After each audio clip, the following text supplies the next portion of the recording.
Live from Paris, Max Keiser, journalist and broadcaster, joins me now. Is the high price of oil a game to do with the weak dollar? And what did you think about the Fed's decision to keep rates the same where they were? Well, it's a brilliant synopsis, Afshin, of the situation.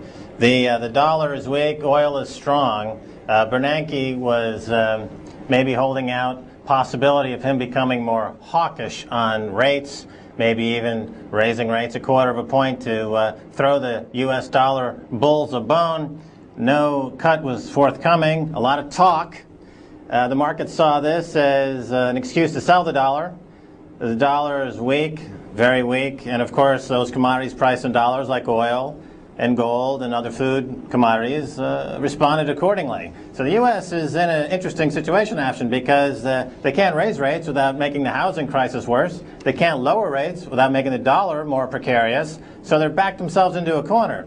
And if they're going to go into a global currency fight against countries like China, well, the U.S. has about 76 billion in foreign reserves. They're going to be up against China with 1.7 trillion in U.S. dollars and foreign reserves. So it's not much of a fight there.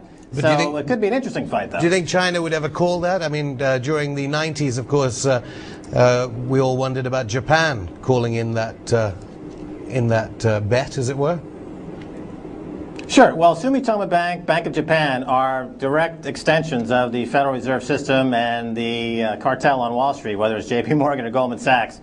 China is a little bit different situation. I think they've got the ability now to wean themselves off the U.S. dollar. They've got the local currency, the yuan, which is appreciating against the dollar. It means all these Chinese people have more purchasing power, and they're willing to now spend some money after saving. You know, they provided America for savings for years. Now they're going to spend some money. So this means that they're willing now to let the dollar weaken, because it only means that their currency, the yuan, goes up. So they're actually in a winning situation.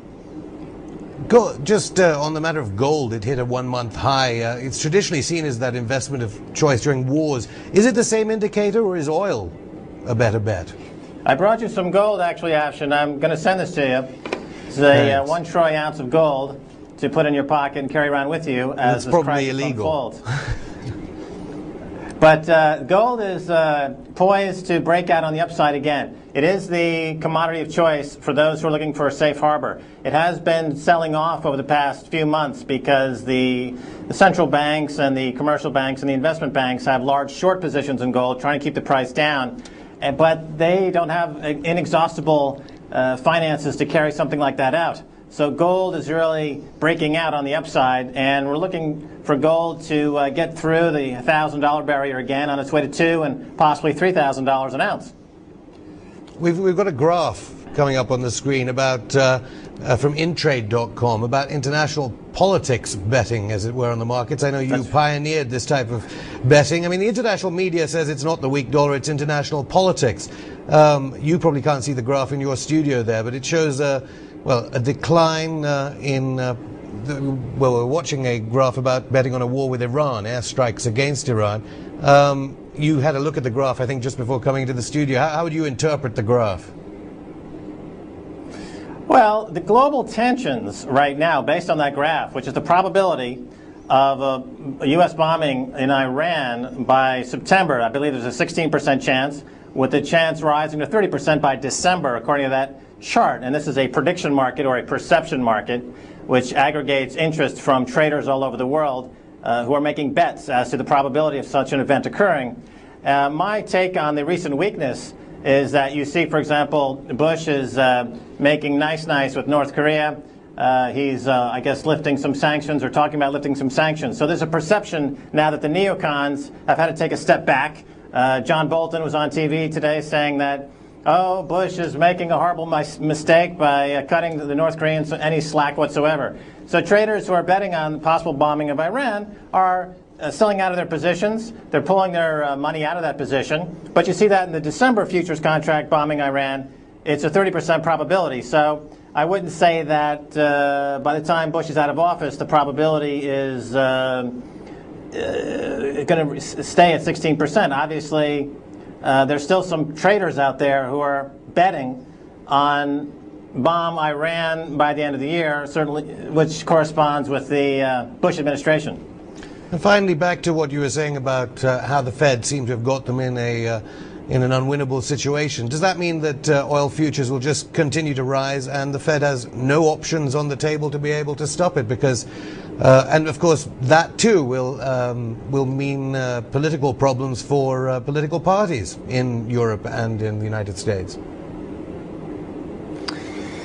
Absolutely. The chart of oil, if you look at it more technically speaking, going back a few years, oil's been on an upswing, but it stayed within a very defined channel, if you can imagine that, on its upswing. The price today broke out of that channel on the upside, which if it stays above the 141, 142 level, you could see a panic buying into the 150, 160 level, which would create unbelievable dislocations in the global markets. And this would result in some, I think, urgency on the part of various world governments to take some action. They are now trying to blame speculators for this problem, but the speculator in this equation is Ben Bernanke. He speculated with the future of the dollar. He lost. And now the results are in the price of oil and gold. But surely a war with Iran would increase oil prices and make things worse for all those banks. So perhaps it's not in the interests of Wall Street. Goldman Sachs now has the biggest oil position in America and probably one of the biggest oil positions in the world. They're long oil. So the banks have been aggressively buying oil on their balance sheets. I think they might see this as a way to bail themselves out of this mortgage crisis by hedging themselves by buying oil.